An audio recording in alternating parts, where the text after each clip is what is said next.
update ng bayan. Maasahan anumang panahon. Magandang araw po sa ating lahat. Ngayon ay araw ng Sabado, September 20, 2025 at narito na ang pinakauling update sa minomonitor nating bagyong Nando. May na-international name na Ragasa. Lumakas pa bilang severe tropical storm ang bagyong Nando at ngayon ay nasa layo na lamang itong 780 kilometers silangan ng kasiguran sa may Aurora. Taglay na nito ngayon ang lakas ng hangin na umaabot sa 100 kilometers per hour malapit sa gitna at pagbugsong umaabot sa 125 kilometers per hour. Sa kasalukuyan ay kumikilos ito ng 10 kilometers per hour ng pahilagang kanluran.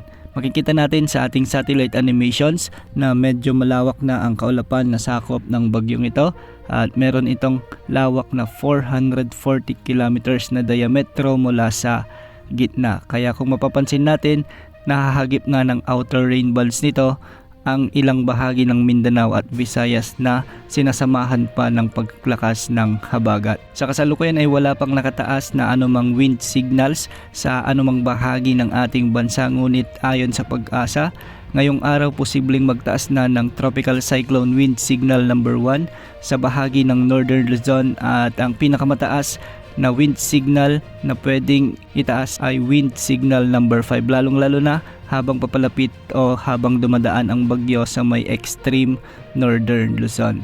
Base sa latest forecast track na inilabas ng Pag-asa, sa kasalukuyan ay isa pa rin itong severe tropical storm at kung mapapansin natin sa mga susunod na oras ay lalakas na ito bilang typhoon category dahil ito ay nag-undergo ng rapid intensification. Ibig sabihin nito, dahil maganda ang kalagayan ng karagatang dinadaanan ng bagyo ay nagiging favorable din ang kondisyon nito kaya mas bumibilis ang paglakas ng bagyong Nando.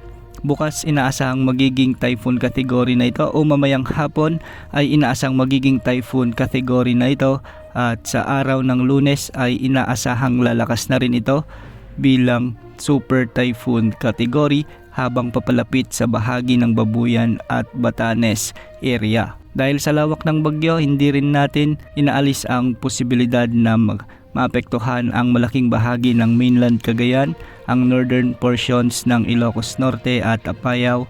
Kaya mag-ingat po sa mga kababayan natin dyan. Makikita rin natin sa ating satellite animations na ang sirkulasyon ng bagyo ay nagiging maganda na. Ibig sabihin nito, indikasyon nito na mas lumalakas pa ang pag-generate ng hangin at ulan na dala ng bagyo.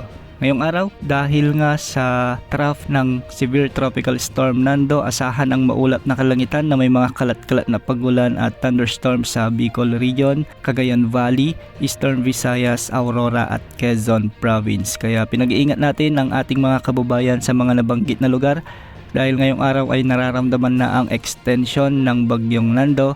Kaya posible ang banta ng mga biglang pagbaha o pagguho ng lupa. Samantala, habagat naman ang nagdadala ng maulap na papawirin na may mga kalat-kalat na pagulan at thunderstorms sa Metro Manila, Mimaropa, Pangasinan, ang nalalabing bahagi ng Central Luzon at ang nalalabing bahagi ng Calabarzon. Habagat din ang magdadala ng bagyang maulap hanggang sa maulap na kalangitan na may mga isolated rain showers and thunderstorms sa nalalabing bahagi ng Luzon at nalalabing bahagi ng Visayas. At localized thunderstorms naman ang inaasahang magdadala ng bahagyang maulap hanggang sa maulap na kalangitan na may mga kalat-kalat na pagulan at pagkidlat pagkulog sa buong Mindanao. Ngayong araw may nakataas na weather advisory at ito ay dulot ng bagyong Nando at southwest monsoon. Nakataas ngayon ang yellow rainfall warning sa bahagi ng Cagayan kasama ng Babuyan Islands at Occidental Mindoro. Ibig sabihin nito, posible ang mula 50 hanggang 100 millimeters na